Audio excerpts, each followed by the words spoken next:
ദൈവനാമത്തിന് മഹത്വമുണ്ടാകട്ടെ. സദൃശവാക്യങ്ങൾ 12:11, 12, 13, 14 വാക്യങ്ങൾ. നിലം കൃഷി ചെയ്യുന്നവന് ആഹാരം സമൃദ്ധിയായി കിട്ടും. നിസ്സാരന്മാരെ പിൻചെല്ലുന്നവന് ബുദ്ധിഹീനൻ.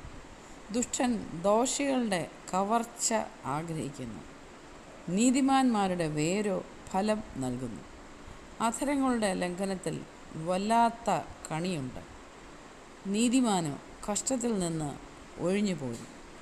തൻ്റെ വായുടെ ഫലത്താൽ മനുഷ്യൻ നന്മ അനുഭവിച്ച് തൃപ്തനാകും.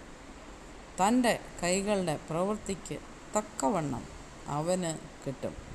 ഇന്നത്തെ ദിവസം ഈ വചനങ്ങളാൽ ദൈവം തമ്പുരാൻ നമ്മളെയും നമ്മൾക്കൂടെ അവകാശമായി തന്നിരിക്കുന്ന സകലതിനെയും സമൃദ്ധമായി അനുഗ്രഹിച്ച് കാക്കുമാറാകട്ടെ. ആമേൻ.